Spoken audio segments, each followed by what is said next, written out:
आप देख रहे हैं इंडिया न्यूज, आपके साथ मैं हूं चित्रा त्रिपाठी। 7 बजे से मतदान लगातार जारी है। 3 राज्यों की 41 सीटों पर और इसी के साथ संपन्न हो जाएगा आज का चुनाव भी। शाम 6 बजे तक ये वोटिंग चलेगी। उत्तर प्रदेश, बिहार और पश्चिम बंगाल की सीटों के लिए वोट डाले जा रहे हैं। आपको बता दें कि बिहार की 6 लोकसभा सीटें, उत्तर प्रदेश की 18 लोकसभा सीटें और पश्चिम बंगाल की 17 लोकसभा सीटों पर सुबह 7 बजे से ही मतदान हो रहा है। और ये लंबी कतारें ये बताने के लिए काफी हैं कि कितना ज्यादा उत्साह मतदाताओं में इस बार देखा जा रहा है। सबसे ज्यादा निगाहें अगर किसी सीट पर टिकी हुई हैं तो वो है काशी। काशी का किंग कौन होगा? जनता अपने अपने उम्मीदवारों के भाग्य का फैसला भी कर रही है। बनारस में भी काफी ज्यादा उत्साह लोगों में देखा जा रहा है। बनारस में कैसा है माहौल, लोग क्या सोच रहे हैं, इसका जायजा लिया। बनारस के जिस रण में और जिस जोश में जनता का इंतजार था, जिसमें हर महारथी आ रहे थे सिर्फ जनता के लिए, वो जनता आज उमड़ पड़ी। मैं कैमरामैन से कहूंगा पीछे पैन करके वो तस्वीरें दिखाएं। ये वो जनता है जिसका इंतजार था मोदी को, जिसका इंतजार था केजरीवाल को, जिसके लिए राहुल गांधी रोड शो करने आए थे। आज ये अपने सुबह के दस्तूर को बदलकर वोट करने आए हैं। ये वो जनता है, बनारस की मस्त जनता, जो पहले पूरी सब्जी का नाश्ता करती है, उसके बाद दिन की शुरुआत करती है। लेकिन आज सुबह 6:45 बजे से ही जनता आज अपना पूरा नियम काल छोड़कर वोट करने आ गई है। इसी का इंतजार था राजनीतिक दलों को कि ज्यादा से ज्यादा वोट हो, ज्यादा से ज्यादा मतदान हो। ये वो जनता है जो आम जनता नहीं है। और शहरों की जनता लगातार जब आती है तो वोट करती है, चली जाती है, लेकिन इस जनता ने रोड शो देखा है, इस जनता ने आंधी देखी है बनारस में कि राजनीति होती क्या है। ये वो जनता है जो साधारण रूप से मतदान करने नहीं आ गई है। ये वो जनता है जो पहले चाय की दुकानों पर बैठी, चर्चा करी, तौल किया, नाप किया, उसके बाद आज मतदान करने आई। तो मान सकते हैं कि कितनी बुद्धिमान लोगों की जनता यहाँ लाइन लगाकर खड़ी है। अपनी मस्ती को छोड़कर आज अपने विवेक पर ध्यान से वोट करने आई है। ये वो जनता है जो निर्धारित करेगी कि मोदी कितने वोट से जीतेंगे या फिर कोई लोकल अजय राय जैसा चुनाव जीतेगा। ये तय करेगी कि आखिर अरविंद केजरीवाल का आने वाला वजूद क्या होगा। कैमरामैन अमित के साथ रहते राकेश टंडन, इंडिया न्यूज, बनारस।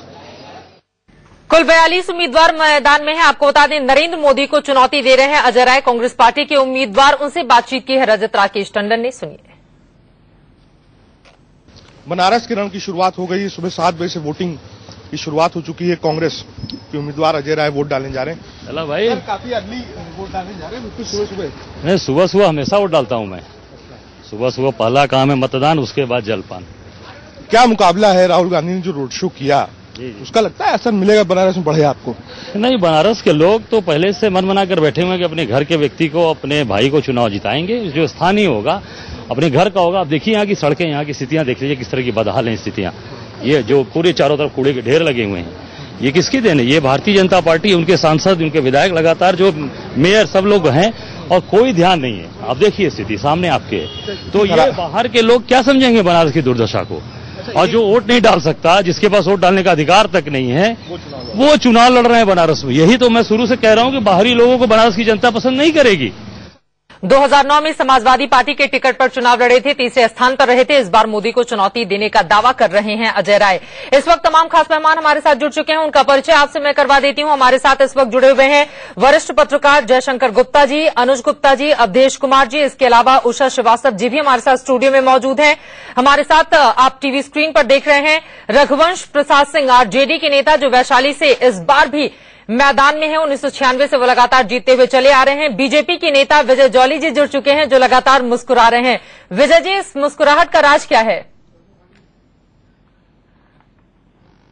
इस मुस्कुराहट का राज ये है कि जिस जनता की बात आपके एंकर साहब अभी कर रहे थे, वो जनता मन बना चुकी है, दृढ़ निश्चय कर चुकी है कि भारत में हमें बदलाव लाना है। और उस बदलाव का नेतृत्व भारतीय जनता पार्टी और उसका शीर्ष नेतृत्व नरेंद्र मोदी जी की अगुवाई में आज वाराणसी के चुनावों में एक इतिहास रचने जा रहा है। इसलिए मैं मुस्कुरा इसलिए भी रहा हूं जब मैं आपके टीवी स्क्रीन पर लंबी लंबी कतारें लोगों की उत्साह से भरी हुई देखता हूं।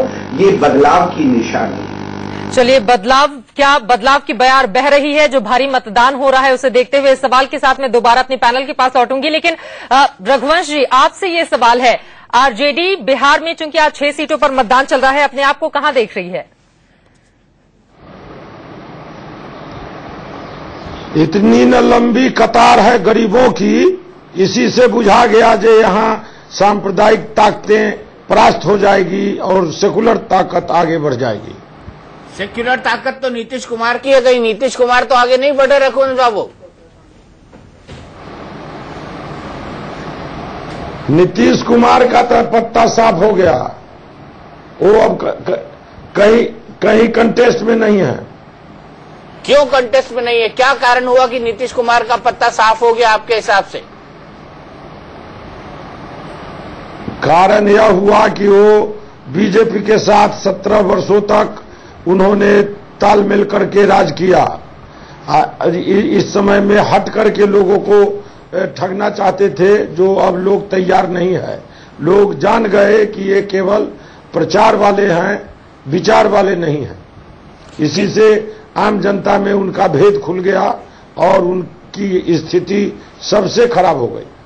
अच्छा, ये बताइए कि आरजेडी कांग्रेस का प्रदर्शन कैसा रहने वाला है? आरजेडी कांग्रेस का ही ये जो नरेंद्र मोदी जी की हवा लोग बता रहे हैं, उसको शिकस्त देने का काम यही गठबंधन करेगा और कर रहा है। यहाँ जैसे उस समय में आडवाणी जी को रथ को रोका गया था, उसी तरह से इनकी हवा को यहाँ बिहार में ये आरजेडी और कांग्रेस गठबंधन एनसीपी का उनको रोक देगा और सेकुलर ताकत मतलब धर्मनिरपेक्ष ताकतें जीतेगी और सांप्रदायिक ताकतें पराजित होगी।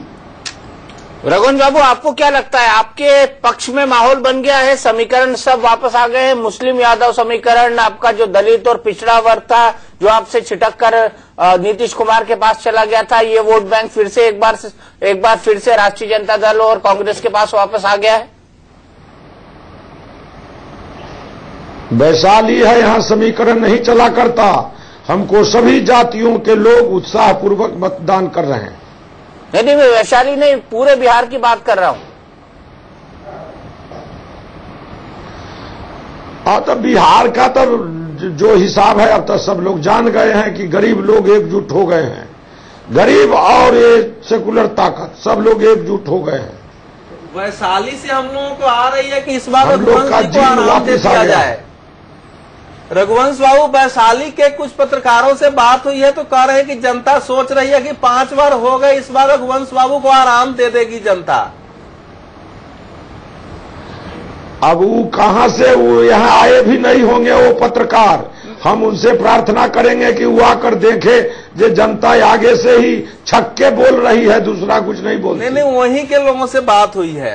आपके विरोध में जो आप ही की जाति के एक उम्मीदवार लोजपा से भी है, आपको सहनियों का वोट मिलता था। आपको मालूम है कि यहाँ कई उनसे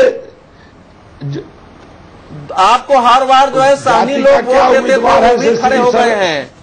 कुछ यादवों में आपके खिलाफ नाराजगी भी देखी जा रही है, कैसे निकालेंगे सीट?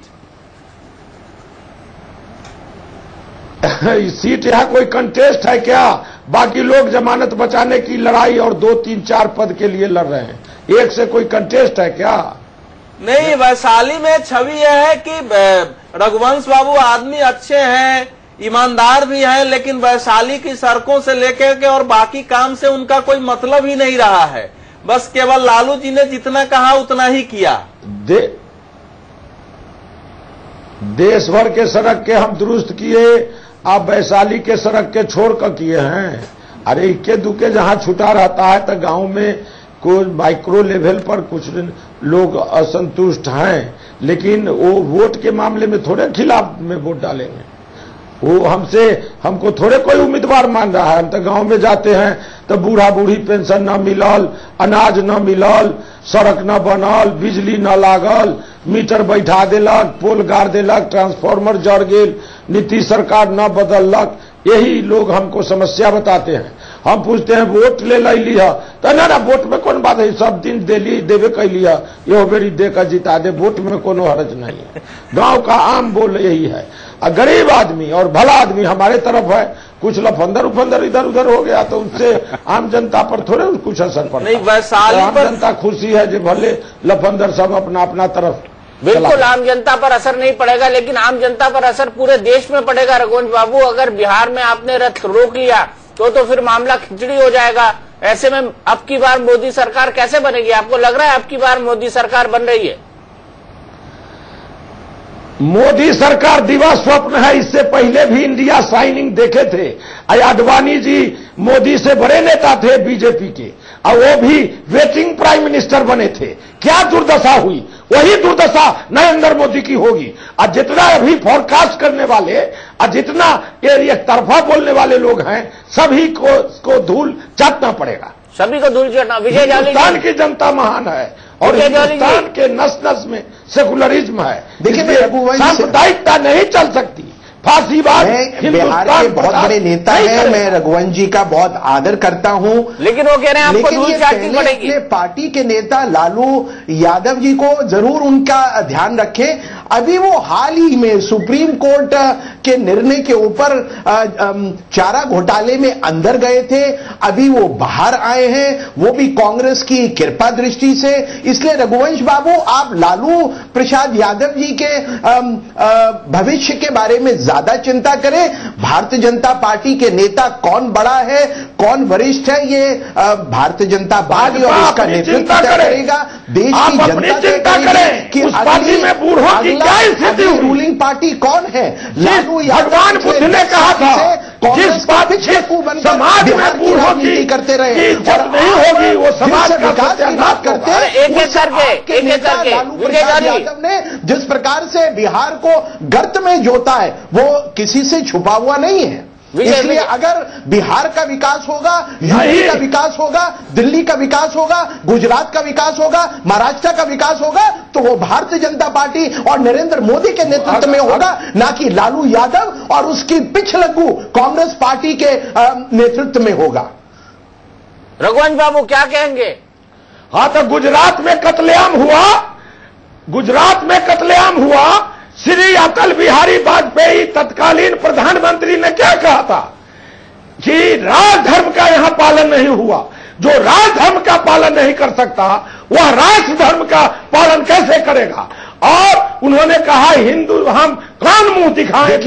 बाबू, मैं आपको हिंदुस्तान के माथे पर कलंक लगाने वाला व्यक्ति हिंदुस्तान की किसी भी कोर्ट दुनिया में हिंदुस्तान की स्थिति गुजरात के दंगों का दोषी नहीं ठहराया। इसलिए आप कहते रहे, आप चिल्लाते रहे, आपके चिल्लाने के जनता करने वाली अटल बिहारी वाजपेयी जी का नरेंद्र मोदी अटल बिहारी वाजपेयी वर्तमान के अंदर भविष्य का नाम है।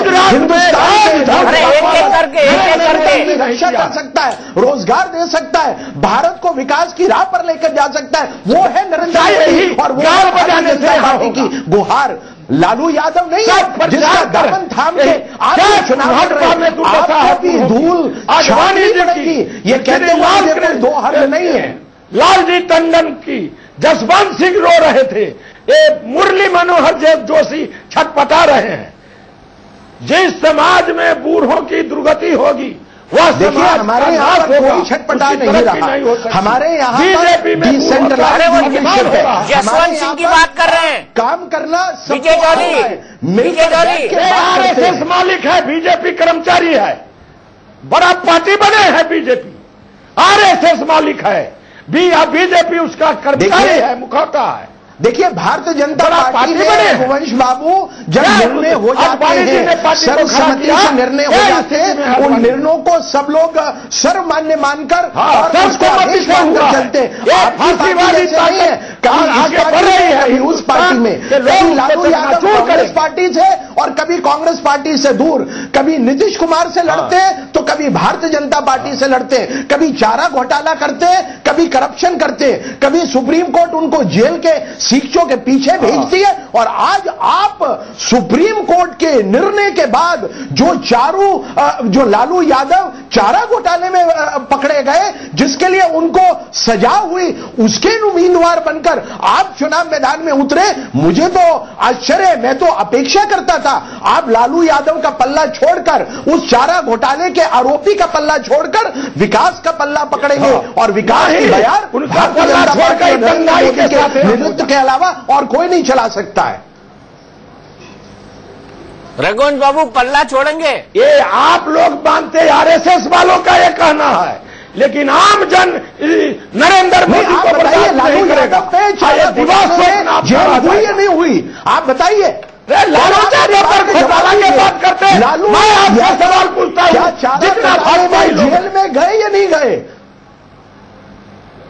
आप बताइए। पहले कोर्ट में राम जी को वनवास हुआ कि नहीं हुआ? पांडव का वनवास हुआ कि नहीं हुआ?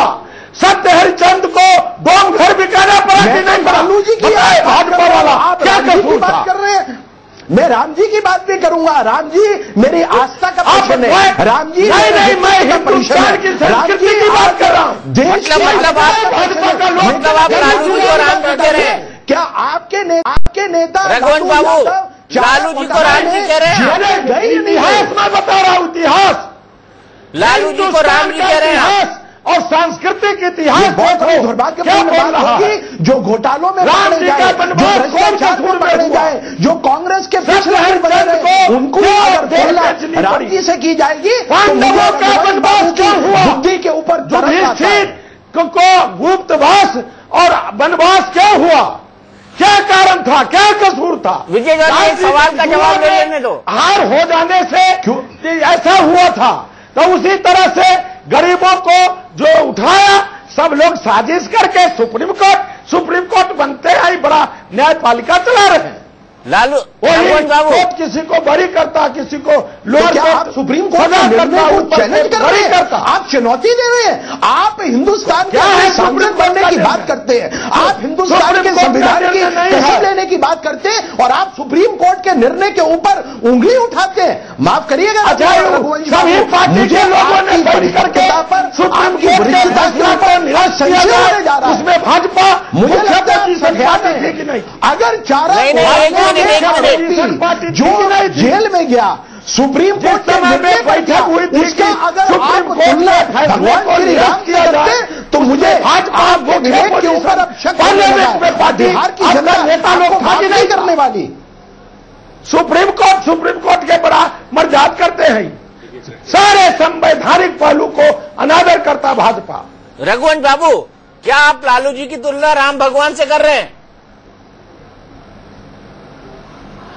तुलना मैं नहीं करता हूं, मैं इतिहास का बोध कराता हूं। बीजेपी वालों को इतिहास का बहुत राम राम कहते हैं लोग, लेकिन ये इतिहास समझेंगे कि नहीं? ये जवाब दे कि राम जी को क्यों वनवास हुआ, पांडव को क्यों वनवास हुआ? राजनीतिक जुआ में हार गए, राम कहना उनको वनवास जाना पड़ा। उसी तरह एक हिंदू होने के नाते मुझे भला करने वाला लालू यादव, लेकिन मुझे अपने मुसलमान सिख और ईसाई भाइयों के ऊपर भी उतना ही गर्व, उतना ही प्यार जितने अपने हिंदू होने के ऊपर गर्व है। लेकिन आपके निरपेक्षता की बात नहीं करता। फैसला को एक मुसलमानों का समझाइयो, मोदी आ गया, अब मुसलमान भाई आपके छलावे में आने वाले नहीं है। लालू यादव की राजनीति पिछले 10 वर्षों में धूल छाक चुकी है और बिहार की जनता ने बार बार लालू यादव और उनके नेतृत्व को पिछाड़ा है, उसके विरोध में अपना मत दिया है। और बदलते बिहार का, बिहारी अस्मिता के लोगों को मैं सलाम करना चाहता हूं। दिल्ली के अंदर जो बिहार मूल के लोग हैं, उन्होंने दिल्ली को संवारने और सजाने में जो भूल का योगदान दिया, उसके यहाँ की इस्तकबाल करता हूं। लेकिन आप कैसे रघुवंश जैसे नेताओं ने बिहार के नाम को खराब किया है। आप बिहार के लोगों के नाम के ऊपर, मुझे लगता है गरीब लोगों का पैसा चारा घोटाले में जिस यादव खा गए और उसके बाद अभी सुप्रीम कोर्ट ने उनको कर जेल की सलाखों के पीछे भेजा। आपके ने क्या कहा होगा? लालू यादव जी के बारे में सोचिए, आगे क्या होगा उनके बारे में। अटल जी ने कहा राजधर्म से काम करने वाले, अटल जी ने कहा विकास के बयान चलाने चाहिए, अटल जी ने कहा सब सम्मान करना चाहिए। नरेंद्र मोदी, राजनाथ सिंह भी, सुषमा स्वराज भी, जेटली भी, मेरे उस राजधर्म का निर्माण बनाते हैं, कष्टों को गले लगाते हैं। निंदक है उनकी आंखों में जो धुन के मतवाले हैं, गति की तिरछा और बढ़ती जब पड़ते पग में छाले हैं। अब देखें इस भारत में कौन बड़ा वीर बलिदानी है जिसकी धमनी में, लेकिन बिहार की जनता कविताओं से आपकी तरफ आकर्षित नहीं होने वाली। बिहार की लालू यादव आरजेडी के नेता उसका हिसाब मांगने वाली है इन चुनावों में। और मान के रखिएगा, अब मेरी आपको खुली चुनौती है, 16 तारीख के बाद अगर आप में कहीं पर भी गैरत हो तो मेरे चैलेंज को, मेरी चुनौती को स्वीकार करिए। बिहार की जनता अब पिछड़ेपन के लिए नहीं, बिहार की जनता अब उन लोगों का साथ नहीं देने वाली जिन लोगों ने भ्रष्टाचार के नाते इन चुनावों को लड़ने की आगे बात की। बिहार की भ्रष्टाचार के कमाया हुआ बिहार की जनता आपकी पार्टी से एक एक पैसे का हिसाब बिहार की जनता, इसलिए बिहार के लोगों, बिहार की महान जनता सेकुलर है। बार बार लालू यादव और कांग्रेस बिहार पीछे रखा है, पीछे रखा है। और इस प्रकार से पटना की रैली के अंदर बनने का दिवस नरेंद्र मोदी ने जिस प्रकार से एक उदाहरण दिया राष्ट्र नेता का, सक्रियता का और क्षमता का, मैं उसको सलाम करता हूं। 9 लाख लोग पटना के मैदान के अंदर नरेंद्र मोदी और भारतीय जनता पार्टी के नेताओं को सुनने के लिए आए। मुझे बताइए, लालू यादव की क्या इतनी बड़ी कोई रैली बिहार के अंदर हुई? अच्छा विजय जॉली जी, मानिए आपकी बात, रघुवंश बाबू, आप लोग जो रैली जुटाते हैं लालू यादव को चलते फिरते वो रैली स्वागत करती है, उतनी रैली। अच्छा रघुवंश बाबू, तो आप कह रहे हैं कि अब की बार मोदी सरकार नहीं होगी? मैंने तो आपसे पूछा, पटना में 9 लाख लोगों की रैली, भारतीय जनता पार्टी की रैली को नरेंद्र मोदी ने बम बज रहे थे, लेकिन जिस धैर्य के साथ, जिस राष्ट्रभक्ति के साथ और जिस जो एक कूलनेस का भाव उन्होंने दिखाया, क्या वो लालू यादव या नीतीश कुमार या कोई भी बिहार का नेता आपके समेत उस प्रकार का उदाहरण दे सकता है? विकास की बात करिए, नौजवानों को रोजगार देने की बात करिए, महिलाओं की सुरक्षा की बात करिए।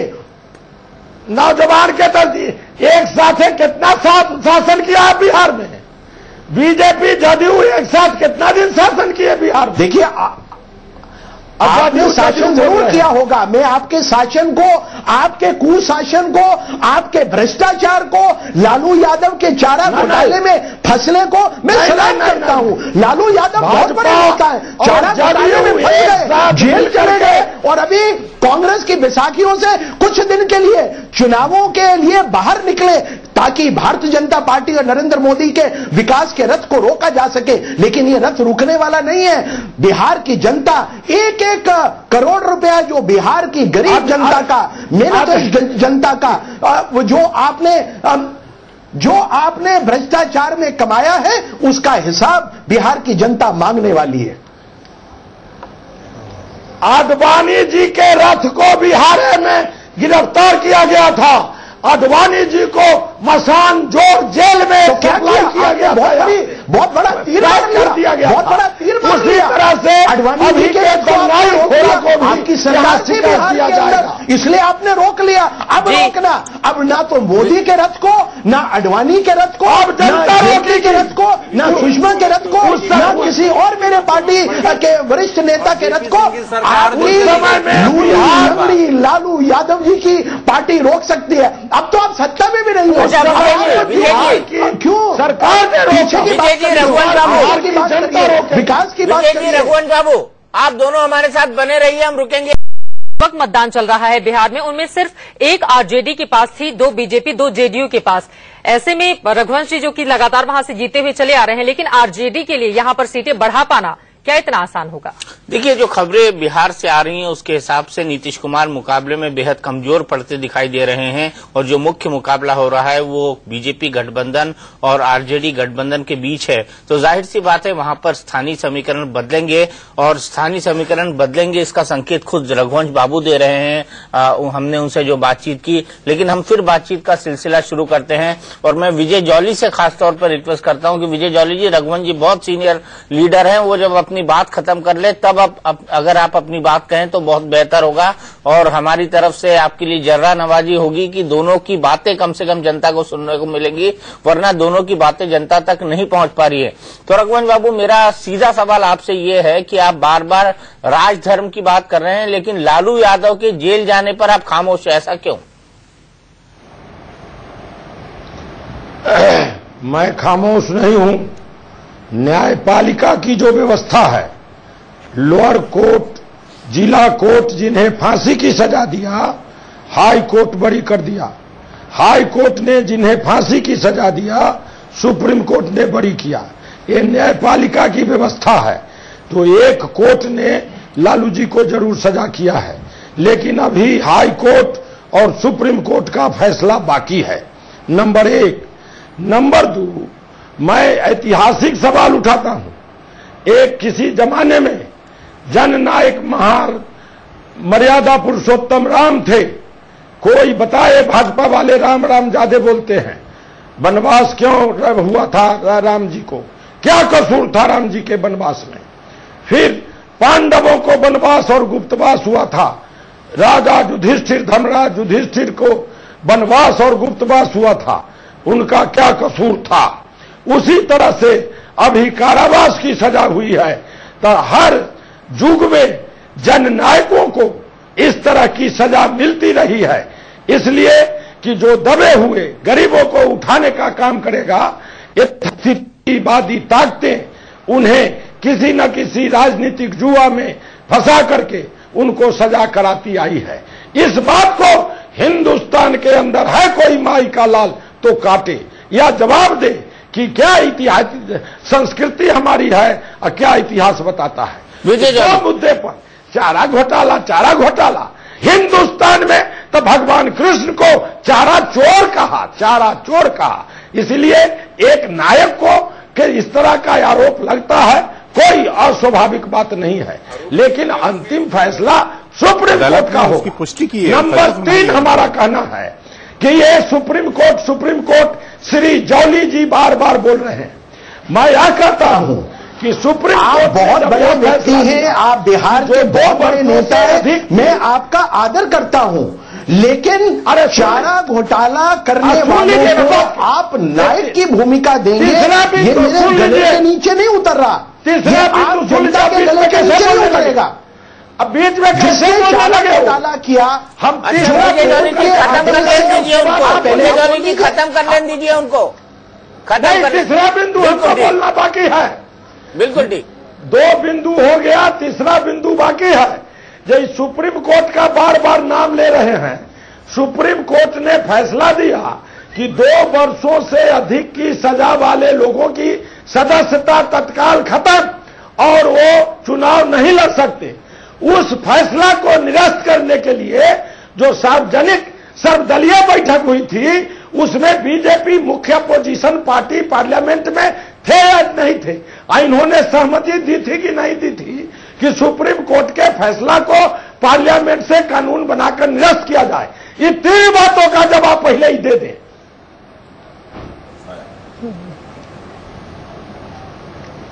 अब मैं बोल सकता हूं रघुवंश बाबू? बिल्कुल बिल्कुल।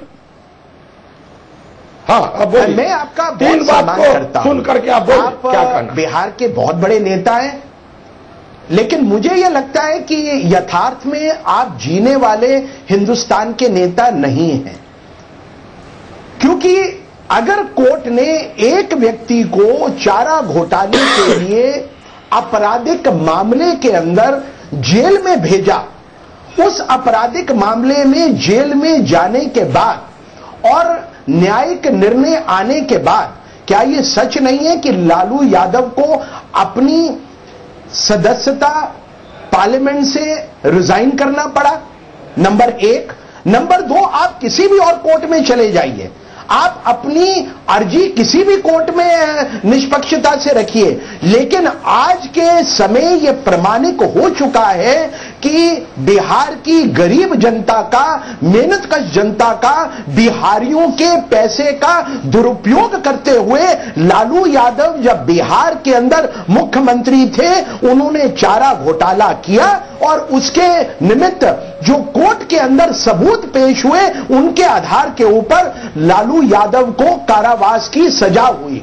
इसके अंदर भारतीय जनता पार्टी का कोई हाथ नहीं था, इसके अंदर हाथ था आपकी भ्रष्ट राजनीति और राजनीति करने की शैली और नेतृत्व का। और दूसरा, अगर जो लोग राजनीति भी करें, भ्रष्टाचार भी करें, कोर्ट के द्वारा प्रताड़ित भी हो, उनकी तुलना आप भगवान श्री राम के साथ करें, मुझे इसके ऊपर टीका टिप्पणी करते हुए शर्म महसूस होती है। मैं तो बिहार के लोगों का सम्मान करता हूं, मैंने तो बिहार के लोगों को मेहनत मजदूरी करते भी, आईएएस ऑफिसर बनकर भी, साइकिल रिक्शा चलाने वाले भी और व्यवसाय करने वाले भी, छोटे से लेके बड़ा काम अगर कोई भारतवर्ष के अंदर किसी प्रदेश का नागरिक कर सकता है तो वो बिहार के मेरे नौजवान बंधु और बहनें। इसलिए मैं बिहार के लोगों का बहुत ज्यादा सम्मान करता हूं। लेकिन जब आप अनाप शनाप बातें बोलते जाएंगे, आप लालू यादव के घोटाले के बाद उनको जेल में जाने के बाद अगर उनकी तुलना, अगर उनकी संज्ञा भगवान श्री राम और उनके चरित्र से करेंगे तो मुझे इस शर्मनाक आपके कथन में बड़ी जवाब नहीं देना। लेकिन ये भी सच है, क्या ये सच नहीं है? लालू यादव को कांग्रेस की बैसाखियों का सहारा लेने की क्यों जरूरत पड़ी? लालू यादव क्यों नहीं अकेले बिहार के अंदर चुनाव लड़े? लेकिन जिस कांग्रेस पार्टी के 10 साल के शासन में लालू यादव जेल की सलाखों के पीछे गए, उस पार्टी के साथ आपका गठबंधन हुआ। जी चलिए एक जवाब ले लेते हैं रघुवंश प्रसाद जी। मत डालिए, जी विजय जो सच्चाई है वो सच्चाई है। रघुवंश जी, सवाल ये है, बीजेपी के ऊपर तो आरोप आप लगा रहे हैं कि कोर्ट के फैसले के बाद बीजेपी साथ आ गई थी, लेकिन राहुल गांधी से फिर तो आप लोग नाराज होंगे, अध्यादेश को ही उन्होंने फाड़ डाला जिसके बाद सरकार बैकफुट पर आ गई। हाँ, उससे क्या हुआ? सर्वदलीय फैसला हुआ था, उसमें बीजेपी थे कि नहीं थे? इनकी सहमति मुख्य पोजीशन पार्टी है ना, इसके पक्ष में नहीं थे।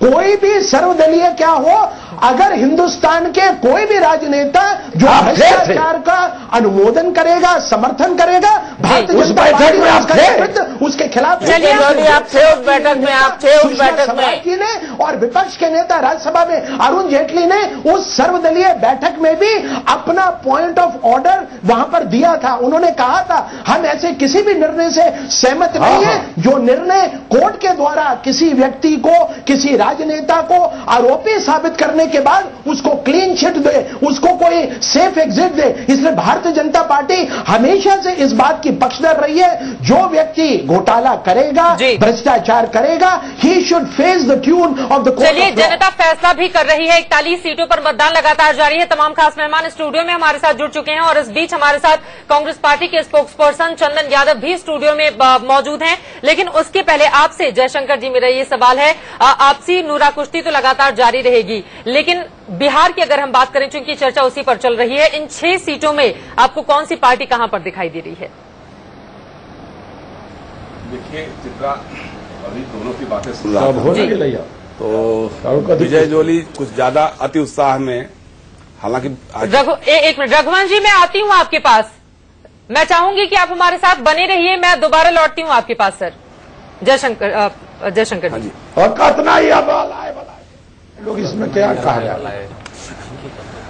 अच्छा चलिए, हमारे साथ जुड़ने के लिए बहुत शुक्रिया आपका और बहुत सारी शुभकामनाएं भी, क्योंकि जनता आपकी भी किस्मत का फैसला कर रही है। आपका जवाब सर।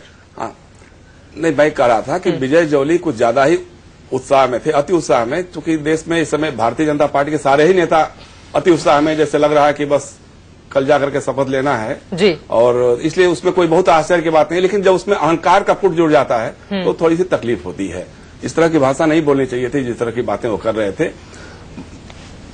रघुवंश बाबू ने जब सवाल किया जी, राजधर्म की बात किया, क्या गुजरात में दंगे नहीं हुए थे? उस समय राजधर्म का पालन किया कि नहीं किया मुख्यमंत्री नरेंद्र मोदी ने? दंगे में उनका हाथ था नहीं हाथ था वो एक अलग विषय हो सकता है, लेकिन दंगे हुए कि नहीं हुए? घोटाला, चारा घोटाला हुआ कि नहीं हुआ?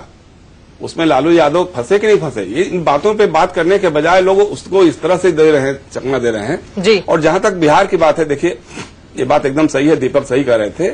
आज का जो चुनाव है वो मुख्य रूप से भारतीय जनता पार्टी, लोक जनशक्ति पार्टी और उपेंद्र कुशवाहा की लोकतांत्रिक समता पार्टी जी का जो गठबंधन है और दूसरी तरफ कांग्रेस और राष्ट्रीय जनता दल का गठबंधन है, इन्हीं के बीच है। और इसमें थोड़ा सा मैं जरूर फर्क करना चाहूंगा कि बिहार में जो सामाजिक समीकरण है जी, वो मोदी के पक्ष में या मोदी के विरोध में है और वो सीट वाइज है, मतलब पूरे स्टेट वाइज नहीं है। अगर मान लीजिए लग रहा है कि वैशाली में रघुवंश बाबू भारतीय जनता पार्टी और लोक जनशक्ति पार्टी के साझा उम्मीदवार के खिलाफ मजबूत पड़ सकते हैं, तो सारे लोग जो एंटी मोदी मतदाता हैं वो उनके साथ लामबंद हो जाएंगे। लेकिन अगर लगता है कि प्रकाश झा मोदी विरोधी ताकतों के जी प्रतीक बन के उभर रहे हैं, तो फिर सारे लोग उनके साथ लामबंद हो जाएंगे। ये नहीं देखें कि आरजेडी के हैं, कोई जेडीयू के हैं। इसलिए पूरा का पूरा विभाजन जो है इसी तरह से हो रहा है वहां पर। चलिए, कुल मिलाकर मुकाबला कम से कम दिलचस्प देखने को मिल रहा है। हमारे साथ तमाम मेहमान मौजूद हैं और चंदन यादव से ये समझने की कोशिश करेंगे, क्या आरजेडी के सहारे कांग्रेस की नैया भी पार करने की उम्मीद वो कर रहे हैं, क्योंकि 2009 में सिर्फ 2 सीटें 40 में से कांग्रेस पार्टी के खाते में आई थी। समय लौटती हूं आपकी ओर से, ब्रेक के लिए